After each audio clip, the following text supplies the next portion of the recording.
Hello friends, welcome to the channel. तो आज हम स्टार्ट करने वाले हैं मैथ्स की सीरीज़ में क्वाड्रेटिक इक्वेशन। पिछले क्लास में हमने एप्लीकेशन ऑफ ट्रिगोमेट्रिक फंक्शन को उसके एनसीईआरटी के सारे प्रॉब्लम को सॉल्व किया था। तो आज हम जो पहले जो बेसिक जो उसके हैं क्वाड्रेटिक इक्वेशन को उसको हम पढ़ने वाले हैं कि बेसिकली क्वाड्रेटिक इक्वेशन होता क्या है। तो चलिए फिर डिफ़ाइन करते हैं। तो क्वाड्रेटिक इक्वेशन से पहले हमको समझना होता है क्वाड्रेटिक पॉलिनोमियल क्या है। उससे भी पहले समझना होता है कि पॉलिनोमियल क्या है। पॉलिनोमियल बेसिकली एक तरह का एक्सप्रेशन होता है जिसमें पर वेरिएबल पर के पावर जो होंगे वो होल नंबर होंगे, कोई फ्रैक्शन नहीं होगा, किसी भी तरह का रूट्स नहीं आएंगे उसके अंदर, किसी भी टाइप का बट्टे वाला कोई फॉर्म नहीं होगा, सिर्फ और सिर्फ होल नंबर पावर होंगे। पावर या तो 0, 1, 2, 3, 4, 5 एंड सो ऑन। ये सब सारे अगर पावर हैं हमारे वेरिएबल पर तो हम कहते हैं कि ये हमारा पॉलिनोमियल है। फॉर एग्ज़ाम्पल, अगर मैं लिखता हूँ 2x² + 3x + 5, ये हमारा क्या है? पॉलिनोमियल है। अगर मैं लिखता हूँ 4x + 5, ये हमारा क्या है? पॉलिनोमियल है। अगर मैं लिखता हूँ 4x³ + 5, ये भी हमारा क्या है? पॉलिनोमियल है। अगर मैं ऐसा कोई नंबर लिखता हूँ 4x⁻³ जो हमारा वेरिएबल है यहाँ पर x, इसका पावर हो गया 3/2 यानी फ्रैक्शन में आ गया, तो ये पॉलिनोमियल नहीं होगा। ये पावर क्या हो गया? फ्रैक्शन में। हमारा पावर हमको देखना होता है कि ये पावर होल नंबर में आएगा तभी वो पॉलिनोमियल कहलाएगा। ठीक है, तो अब हम बढ़ते हैं क्वाड्रेटिक पॉलिनोमियल की तरफ। तो क्वाड्रेटिक का मतलब होता है जिसका पावर 2 हो, जो वेरिएबल पर जब पावर मैक्सिमम पावर 2 हो जाए तो उसको कहेंगे क्वाड्रेटिक पॉलिनोमियल। फॉर एग्जांपल, अगर मैं ऐसे लिखता हूँ 2x² + 5, ये हमारा क्या है? ये हमारा क्या है? Quadratic polynomial. अगर मैं ऐसे लिख दूँ 2x² + 3x + 5, ये हमारा क्या है? Quadratic polynomial. अब आपको क्वाड्रेटिक पॉलिनोमियल का मतलब समझ में आ गया होगा। क्वाड्रेटिक पॉलिनोमियल बेसिकली वो होता है जिसका पावर जो मैक्सिमम पावर है वो 2 के बराबर हो, तो उसको कहते हैं क्वाड्रेटिक पॉलिनोमियल। अब हम क्वाड्रेटिक पॉलिनोमियल को जब इक्वेट करते हैं 0 के साथ तो हो जाता है क्वाड्रेटिक इक्वेशन। ठीक है, फॉर एग्जांपल, अगर मैं ऐसे लिख दूँ 4x² - 9 = 0, ये पॉलिनोमियल था क्वाड्रेटिक। जब मैं इसको इक्वेट कर दिया 0 के साथ तो ये हमारा हो गया क्वाड्रेटिक इक्वेशन। ठीक, तो क्वाड्रेटिक इक्वेशन स्टैंडर्ड फॉर्म है हमारा, जो स्टैंडर्ड फॉर्म है क्वाड्रेटिक इक्वेशन का, जिससे हमें पहचानना है कि कोई भी दिया गया इक्वेशन क्वाड्रेटिक है कि नहीं। तो इसका जो स्टैंडर्ड फॉर्म होता है ax² + bx + c = 0। ये हमारा क्वाड्रेटिक इक्वेशन का स्टैंडर्ड फॉर्म है, जिसमें a हमारा जो है लीडिंग कोफिशिएंट है। लीडिंग कोफिशिएंट क्या होता है? इसके बगैर क्वाड्रेटिक नहीं रहेगा। अगर ये टर्म नहीं होता इक्वेशन में, अगर 0 हो जाता है तो ये हमारा लीनियर में कन्वर्ट कर जाएगा, फिर क्वाड्रेटिक रहेगा नहीं, तो क्वाड्रेटिक का एग्जिस्टेंस खत्म हो जाएगा। तो इस लीडिंग कोफिशिएंट का होना बहुत ही ज़रूरी है। तो इसके साथ कुछ कंडीशन लगे होते हैं, ये हमारा पहचान तो ज़रूर है। तो इसमें a, b, c are real numbers. ये रियल नंबर हो सकते हैं, किसी भी तरह का रियल नंबर, चाहे रेशनल हो या इरेशनल हो। और लीडिंग कोफिशिएंट के साथ जो कंडीशन लगा रहता है कि a ≠ 0। अगर हमारा लीडिंग कोफिशिएंट 0 हो गया तो ये हमारा इक्वेशन लीनियर इक्वेशन में कन्वर्ट कर जाएगा, जो क्वाड्रेटिक का एग्जिस्टेंस है वो एग्जिस्टेंस खत्म हो जाएगा। ठीक है, तो ये हमारा क्या है? इसकी पहचान है। और इसके साथ कुछ कंडीशंस लगे हुए हैं। a, b, c हमारा रियल नंबर होगा और a जो है वो 0 के बराबर नहीं होना चाहिए। तो ठीक है, फिर चलते हैं कुछ एग्जाम्पल की तरफ। तो आपको पहचानना है कि ये क्वाड्रेटिक है कि नहीं है। जैसे मैं दे दिया 2x² + 4x + 5 = 0। क्या ये क्वाड्रेटिक है? बिल्कुल है, क्योंकि ये स्टैंडर्ड को फॉलो कर रहा है। ठीक है, अगर मैं आपको दे दिया x² + 5, क्या ये = 0, क्या ये क्वाड्रेटिक है? बिल्कुल क्वाड्रेटिक है, क्योंकि ये स्टैंडर्ड को फॉलो कर रहा है। हमने क्या कंडीशन लिखा था कि a, b, c real number में 0 भी आता है, लेकिन a 0 नहीं होना चाहिए। अगर यहाँ b 0 हो सकता है लेकिन a 0 नहीं हो सकता, तो इस बेसिस पर ये भी हमारा क्वाड्रेटिक इक्वेशन है। अगर मैं आपको दे दिया ये x² + 5√x + 5 = 0, क्या ये हमारा क्वाड्रेटिक इक्वेशन है? ये क्वाड्रेटिक इक्वेशन बिल्कुल भी नहीं है, क्योंकि हमने आपको बताया था कि क्वाड्रेटिक इक्वेशन का जो फॉर्मेशन होता है क्वाड्रेटिक पॉलिनोमियल से होता है। ये पॉलिनोमियल के कंडीशन को, जो उसका क्राइटेरिया उसको ये वायलेट कर रहा है। क्योंकि ये वेरिएबल पर पावर जो है रूट में आ गया है, पावर मतलब 1/2, और 1/2 फ्रैक्शन में आ गया पावर, ये पावर होल नंबर नहीं है, तो ये क्वाड्रेटिक पॉलिनोमियल नहीं है।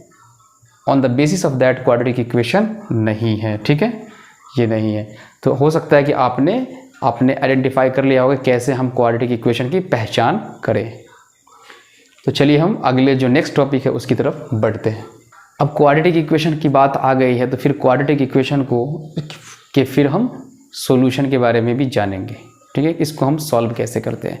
तो बेसिकली इक्वेशन है तो इसका सॉल्यूशन ऑब्वियसली होगा। जैसे मैं पहले आपने पढ़ा होगा जो हमारा लीनियर इक्वेशन था, अगर लीनियर इक्वेशन ऐसा है तो 2x - 5 = 4, तो इसको जब सॉल्व करते थे तो बेसिकली हमको इसमें x का वैल्यू निकलता था। x का वैल्यू ही इस इक्वेशन का सॉल्यूशन है।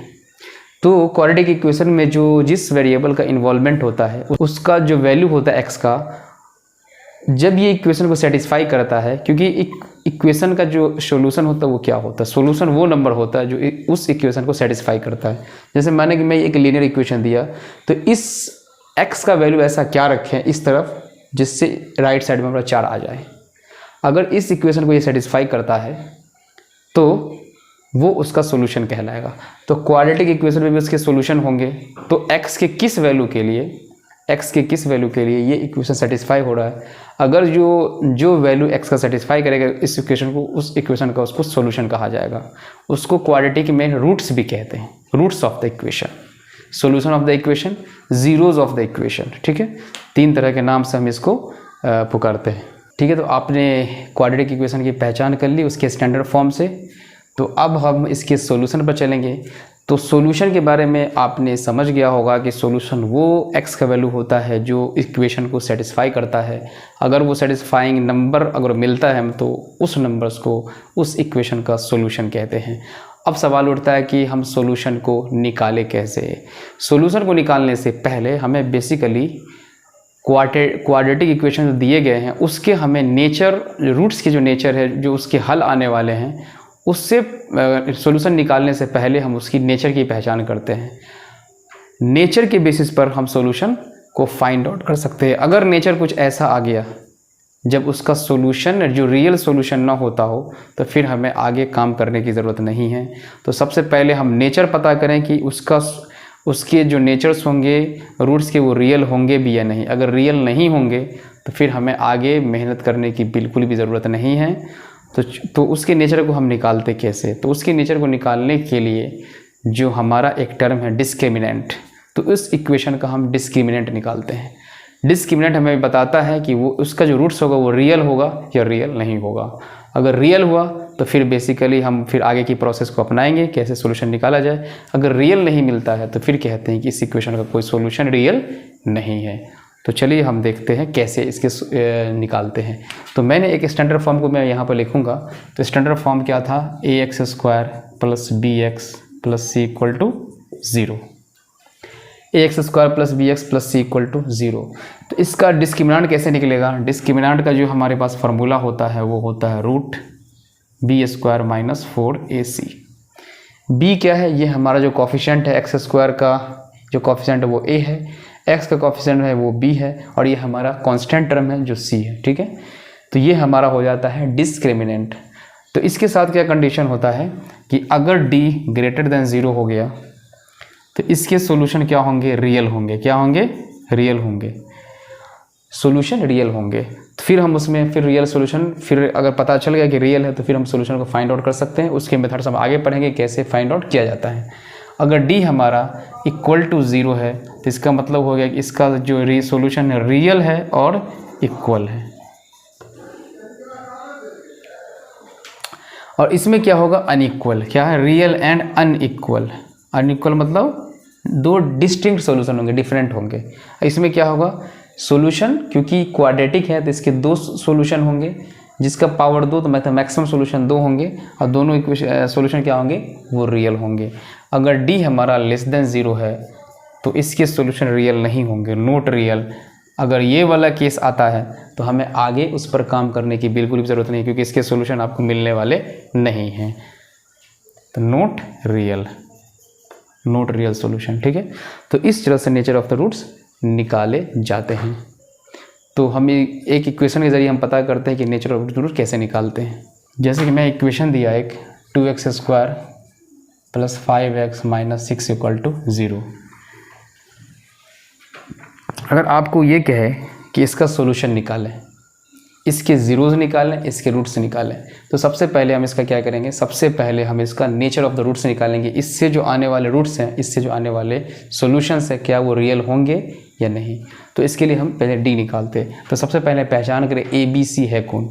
तो x² जो कॉफिशेंट होता है वो कहलाता है a, जो इसका वैल्यू है 2, और x का जो कॉफिशेंट है वो कहलाता है b, जिसका वैल्यू है 5, और जो हमारा कांस्टेंट टर्म है वो कहलाएगा c, जो है -6।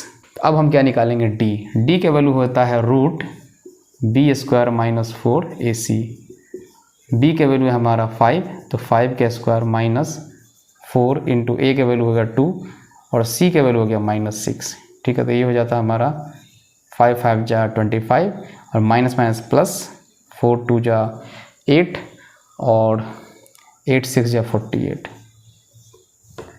तो ये हमारा हो जाता है नंबर 48 + 25, तो ये होता है, ये हो जाता है हमारा 73 का रूट।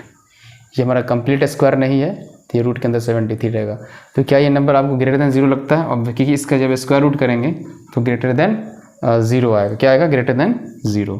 और ग्रेटर देन 0 होता तो क्या कहलाता है कि वो इसके जो रूट्स होंगे वो रियल होंगे। क्या होंगे? फिर हम इसके सोल्यूशन को निकालने के लिए जो उसके डिफाइंड मेथड्स हैं, उस मेथड्स को अपना करके हम इसके सोल्यूशन को फाइंड आउट करेंगे, जो आगे का मामला है कि कैसे निकाला जाए। तो सबसे पहले मैं अभी आपको नेचर ऑफ द रूट्स निकालना सिखा रहा हूँ। अब मैं एक और इक्वेशन देता हूँ, जैसे x² - 4x + 4 = 0। तो इसके आपके सबसे पहले नेचर ऑफ द रूट्स निकालने होंगे। तो जिसमें जो इसमें हमें स्टैंडर्ड फॉर्म के हिसाब से जो इसके ए बी सी जो टर्म्स है उसको पहचानना होगा। तो इसके जो लीडिंग कोफिशिएंट है x² का, a का वैल्यू हो गया 1 और b का वैल्यू हो गया -4, क्योंकि यहाँ x का कोफिशिएंट -4 है, तो b = -4 और c = जो कांस्टेंट टर्म है 4 के बराबर। अब यहाँ से हम d का वैल्यू निकालें तो d = हो जाएगा b² - 4ac। ठीक है, फिर यहाँ पर b का वैल्यू हम डाल देंगे तो -4 का स्क्वायर -4 × a का वैल्यू 1 और c का वैल्यू 4। ये हो जाता है 16 और -16, तो इक्वल टू हो जाता है 0। तो हमने आपको बताया कि डिस्क्रिमिनेंट 0 भी होगा तो हमारा सॉल्यूशन रियल होगा, लेकिन इसके रूट्स जो होंगे d = 0 केस में रियल और इक्वल सॉल्यूशन आएंगे। ठीक है, यानी दोनों जो उसके जो सॉल्यूशन होंगे वो दोनों आपस में बराबर होंगे। तो ये भी हमारा क्या है? Real solution. क्या होगा? रियल सॉल्यूशन आने वाले हैं इसके। ठीक है, तो nature of the roots basically इस तरह से ही निकाला जाता है। निकाल करके हम आगे का प्रोसेस लगा सकते हैं कि रूट्स कैसे निकाला जाए। तो क्वाड्रेटिक इक्वेशन की पहचान क्या है? इसके कुछ स्टैंडर्ड होते हैं, उस स्टैंडर्ड के बेसिस पर हम क्वाड्रेटिक इक्वेशन को रिकॉग्नाइज करते हैं। कि क्वेश्चन में भी अक्सर पूछा जाता है, कुछ इक्वेशन आपको दिए होंगे, कहेंगे कि आपको इसमें से पहचाने कि कौन सा हमारा क्वाड्रेटिक है, कौन सा हमारा क्वाड्रेटिक इक्वेशन नहीं है। तो चलिए फिर हम इसको देखते हैं।